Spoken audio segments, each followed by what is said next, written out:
பிதாவாகிய கடவுளிடமிருந்தும் ஆண்டவராகிய இயேசு கிறிஸ்துவிடமிருந்தும் உங்கள் அனைவருக்கும் கிருபை சமாதானமும் உண்டாவதாக. ஆமேன்.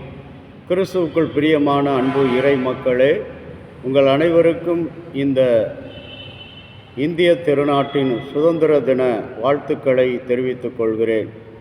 நாம் இன்று 79வது சுதந்திரத்தை அனுசரிக்கிற இந்த வேளையில் ஆண்டவருக்குள் மகிமையாக வீசப்பட்ட அந்த சுதந்திர காற்று இன்றைக்கு நம்முடைய உள்ளங்களையும் இல்லங்களையும் நம்முடைய வாழ்வையும் பணிகளையும் சமுதாயத்தையும் ஓரங்கட்டப்பட்ட மக்களையும் ஒதுக்கப்பட்ட மக்களையும் வெறுக்கப்பட்ட மக்களையும் சுதந்திர காற்று சுவாசிக்கும் வண்ணமாக நம்முடைய சுதந்திர கதவுகளை நாம் திறக்க அழைக்கப்படுகிறோம்.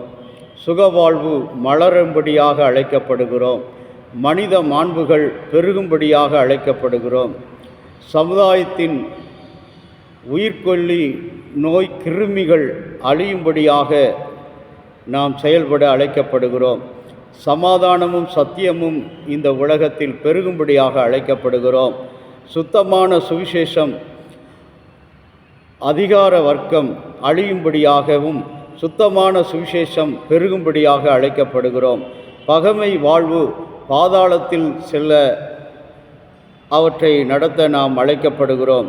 இன்று சுதந்திர கதவு திறந்து தேசம் மகிழ்ந்திருக்க இன்றைக்கு நாம் இந்த நாளை மகிழ்ச்சியோடு கொண்டாடுவோம். இந்த நாளில் நமக்கு இருக்கிற இன்னலான சூழ்நிலைகள், சமய சங்கிகள் அடிமைத்தனத்தையும் புகுத்தி சுதந்திரம் என்னும் சுவிசேஷம் உலகத்தில் வராதபடி, அந்த சுவாசம் மக்களுக்கு இராதபடி ஒரு உயிர்கொல்லி நோயாக அனுதினமும் அடிமைத்தனத்தை உலகத்தில் விதைத்து கொண்டிருக்கிறார்கள்.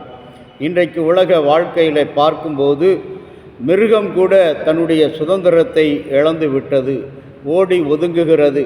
வாழ வேண்டிய இடத்தை விட்டு மனிதனோடு மனிதனை கொள்ளுகிற ஒரு அபாய நிலைக்கு தள்ளப்பட்டோம். பூமியில் இன்றைக்கு பயப்படாதே என்ற அந்த வார்த்தையை ஒரே ஒரு மனிதரால் மாத்திரம்தான் சொல்ல முடியும். அவர்தான் ஆண்டவராகிய இயேசு கிறிஸ்து. இந்த முழு படைப்புக்கும் முழு மனுக்குலத்துக்கும் முழு சமுதாயத்துக்கும் மனிதனுக்கும் பயப்படாதே என்று சொல்லுகிறார். இன்றைக்கு அழிந்து போன, பயந்து போன, மறைந்து போன, ஒடுக்கப்பட்ட நம்முடைய சுதந்திர காற்றை இன்றைக்கு யோவேல் தீர்க்கதரிசி 2ஆம் அதிகாரம் 23வது வசனத்தின்படி முன்பு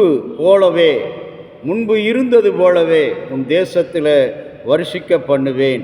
இழந்து போன இயற்கையின் ஆசீர்வாதங்கள், இயற்கையின் தன்மைகள் அனைத்தையும் நான் உங்களுக்கு தருவேன் என்று சொல்லுகிறார். இன்றைக்கு இயந்திரம் இழந்து போன இயந்திரமாக இருக்கிறது. விளைச்சல் இழந்து போன காரியமாக இருக்கிறது. ஆகவே இந்த பொருளாதாரம் இழந்து போன நிலையில் இருக்கிறோம். நசுக்கப்பட்டு கொண்டு இருக்கிறோம். அந்நிய முதலீடுகளால் நாம் ஆட்கொள்ளப்பட்டு இருக்கிறோம். இன்றைக்கும் கூட பல நிலையில் சுதந்திரம் இல்லாதவர்களாக, சுயாதீனம் இல்லாதவர்களாக இன்றைக்கு காணப்படுகிற நம்முடைய வாழ்க்கையை ஆண்டவராகிய இயேசு இந்த நாளில் சுதந்திர காற்றாக இருந்து உங்களையும் என்னையும் சுவாசிக்க அழைக்கப்படுகிறார்.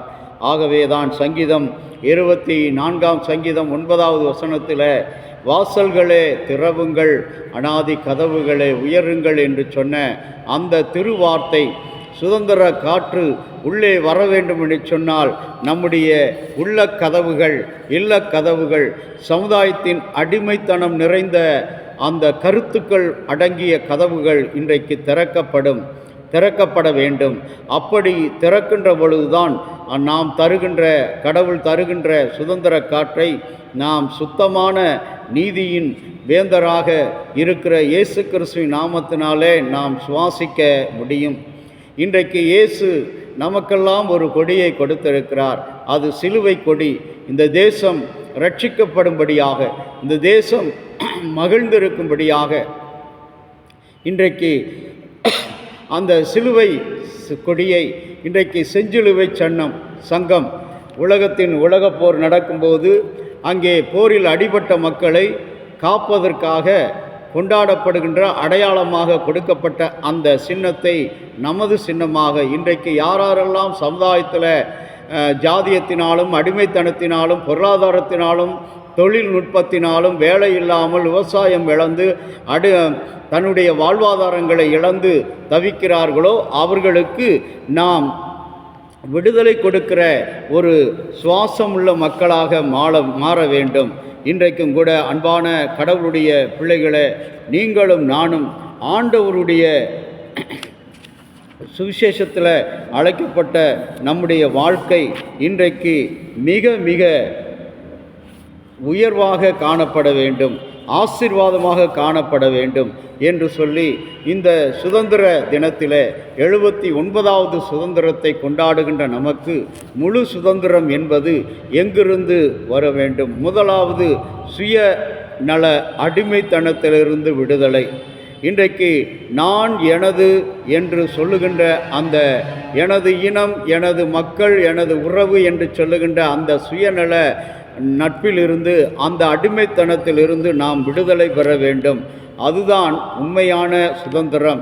அதைத்தான் யோவான் 2ஆம் அதிகாரம் 1 முதல் 11 வசனங்களில் முக்கியமான ஒரு சம்பவத்தின் வழியாக இறைமகன் இயேசு இன்றைக்கு அந்த திருமண வீட்டில் இயேசு நினைத்திருந்தால் நமக்கு ஏன் வம்பு என்று சொல்லி ஒதுங்கி போயிருக்கலாம். ஆனால் அங்கே பிறர் நலத்தின் மீது, பிறர் ஒதுக்கப்பட்ட மக்களின் மீது, பிறர் வெறுக்கப்பட்ட மக்களின் மீது, ஓரங்கட்டப்பட்ட மக்களின் மீது அவர் கரிசனை கொண்டவராக இந்த மக்களுக்கு உணவளிக்க வேண்டியது என்னுடைய கடமை என்று சொல்லி அந்த கானாவூர் திருமணத்தில் ஒரு கனிவுள்ள ஒரு கனிரசத்தை கொடுத்த அந்த நிகழ்வை பார்க்கிறோம். தனக்காக வாழ்பவன் வாழ்வதற்குரிய தகுதியை இழந்து விடுகிறான் என்பது ஆங்கிலேய பழமொழி. அந்த பழமொழிக்கு இசைய நம்மை அடிமைப்படுத்தியிருக்கும் சுயநல நாட்டங்களில் இருந்து இன்றைக்கு நாம் விடுதலை பெற வேண்டும். அதுதான் உண்மையான விடுதலை. அநேக நேரங்களில் இரண்டாவதாக பயத்திலிருந்து விடுதலை. பயத்தை கண்டு நாம் பயப்படக்கூடாது. இன்றைக்கு மனிதனுக்கு உலகத்தில் நாம் வாழ்ந்து கொண்டு இருக்கிற இந்த 21ஆம் நூற்றாண்டில் 79ஆம் சுதந்திர தினத்தை கொண்டாடுகின்ற போதிலும் பயம் இன்று அதிகாரத்திலும், இன்றைக்கு தொழில்நுட்பத்திலும், விவசாயத்திலும், ரசாயனத்திலும், போர் நிறைந்த ஒரு சூழலிலும் பயம் நம்மை ஆட்கொள்கிறது. புனித பிரான்சிஸ் சலேசியார் என்பவர் சொல்லுகிறார், பயத்தை கண்டு நாம் பயப்படக்கூடாது என்று சொல்கிறார். பயந்து நம்முடைய திறமைகளையும் புதிய சிந்தைகளையும் மனதுக்குள்ளே பதுக்கி வைத்து அடிமைத்தனத்திலிருந்து விடுதலை பெற வேண்டும் என்று சொல்லி ஆண்டவராகிய இயேசு இந்த நாளில் அழைக்கிறார். சுயமும் பயமும் அழிந்தால் சுகமாய் வாழ முடியும் என்று நம்முடைய இயேசுவின் தாயாகிய மரியாள் சொல்கிறார். அகமும் புறமும் விடுதலை படவே உதவி செய்பவர் நம்முடைய ஆண்டவர் இயேசு கிறிஸ்துவாக இருக்கிறார். நம்முடைய வளர்ச்சி என்பது, நம்முடைய சுதந்திரம் என்பது அடிமைத்தனத்திலிருந்து விடுதலை அடைய வேண்டும். இன்னும் அநேக அடிமைத்தனங்களில் நாம் விடுதலை அடையாமல் இருக்கிறோம். சுயத்திலிருந்து, பயத்திலிருந்து, பாவத்திலிருந்து, அக்கிரமத்திலிருந்து, சமுதாயத்தினுடைய கட்டுகளிலிருந்து, பொல்லாத கருத்துக்களிலிருந்து நாம் அடிமைத்தனத்திலிருந்து விடுதலை பெறாமல் இருக்கிறோம். இந்த 79வது சுதந்திரம், உண்மையான சுதந்திரத்தை நாம் வருகின்ற நாட்களிலாவது பெற்று வாழ ஆண்டவர் நம்மை ஆசீர்வதிக்க நான் உங்களை வாழ்த்துகிறேன். இன்றைக்கு உலகம் சமயத்துக்கு கொடுக்கிற முக்கியத்துவத்தை சமுதாயத்துக்கு கொடுக்க மறுக்கிறது என்பதுதான் சுதந்திரத்தினுடைய உண்மையான அழுத்தமாக இருக்கிறது. எவன் ஒருவன் சமுதாயத்துக்காக தன்னை அர்ப்பணிக்கிறானோ, இந்த மனித குலத்தில் உயர்ந்தவன், தாழ்ந்தவன், படித்தவன், படிக்காதவன், ஏழை, பணக்காரன் என்று சொல்லுகிற அந்த பாசிச எண்ணங்களை வெறுத்து விடுகிறவன்தான் உண்மையான ஒரு சுதந்திர காற்றை சுவாசிக்கிற மனிதனாக இருப்பான். இன்றைக்கு அந்த சுதந்திர காற்றை நம் அனைவருக்கும் கொடுப்பதற்காகத்தான் யோவேல் 2ஆம் அதிகாரம்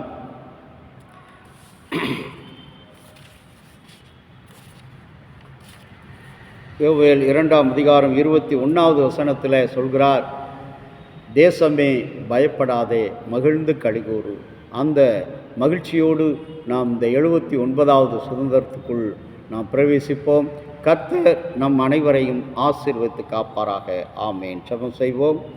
மகா இரக்கமுள்ள தயவுள்ள பிதாவே, விடுதலையின் ஆண்டவரே, சுதந்திரத்தை விரும்புகிறவரே, எங்களில் இருக்கிற அடிமைத்தனங்கள், பாவ அடிமைத்தனங்கள், பயத்தின் அடிமைத்தனங்கள், சுயநலத்தின் அடிமைத்தனங்கள், இவற்றிலிருந்து நாங்கள் விடுதலை பெற்று உம்முடைய உண்மையான சுதந்திர காற்றை நாங்கள் சுவாசிக்க எங்களுக்கு இந்த நாளிலே சொல்லிக் கொடுத்திருக்கிறீர். இந்த சிந்தனைகளின் அடிப்படையில் இந்த சுதந்திரத்தை நாங்கள் ஆண்டவரை ஆட்கொள்ள வழிநடத்த எங்களுக்கு அருள்தாரும். எங்களுடைய ஆண்டவரே, நாட்டினுடைய ஜனாதிபதி, பிரதமர், அமைச்சர் பெருமக்கள், தமிழகத்தின் முதலமைச்சர், அமைச்சர் பெருமக்கள் அனைவருக்கும் உம்முடைய தெய்வீக ஆலோசனைகளை கொடுத்தருளும். உம்முடைய அன்பின் பிரகாரங்களில் அவர்கள் பிரவேசிக்கும்படியான கிருபைகளை தந்தருளும். உமக்கு துதி உண்டாக. ஆண்டவரே, இந்த நாளில் எங்களுடைய தமிழ் சுவிசேஷ லுத்தரன் திருச்சபைக்கு முழுமையான சுதந்திரத்தை நீர் இந்த சிந்தனை வழியாக பெற்று கொடுத்தருளும். யாரெல்லாம் ஓரங்கட்டப்பட்டு ஒதுக்கப்பட்டு இருக்கிறார்களோ அவர்களை இனங்கண்டு கொண்டு அவர்களை அழைத்து முன்வந்து ஆண்டவருடைய ராஜ்யத்தில் நிறுத்தும்படியான ஒரு சுதந்திரத்தை அவர்களுக்கு வழங்க எங்களுடைய திருச்சபைக்கு நீர் கற்பித்தருளும், போதித்தருளும். உம்முடைய நாமம் மகிமைப்படட்டும். இறைமகன் இயேசுவின் வழியாக வேண்டுகிறோம் நல்ல பிதாவே. ஆமேன். தந்தையாகிய கடவுளின் அன்பும் மைந்தராகிய இயேசுனுடைய அருளும் பரிசுத்த ஆவியினுடைய நல்ல உறவும் பாதுகாப்பும் இந்த 79வது சுதந்திர தின கொண்டாட்டம் அனைவரோடும், உலகம் முழுவதும், இந்தியா முழுவதும் கொண்டாடப்படுகிற அனைத்து கொண்டாட்டங்களோடும் கூட இருந்து நிறைவாய் ஆசீர்வதித்து காப்பாராக. ஆமேன்.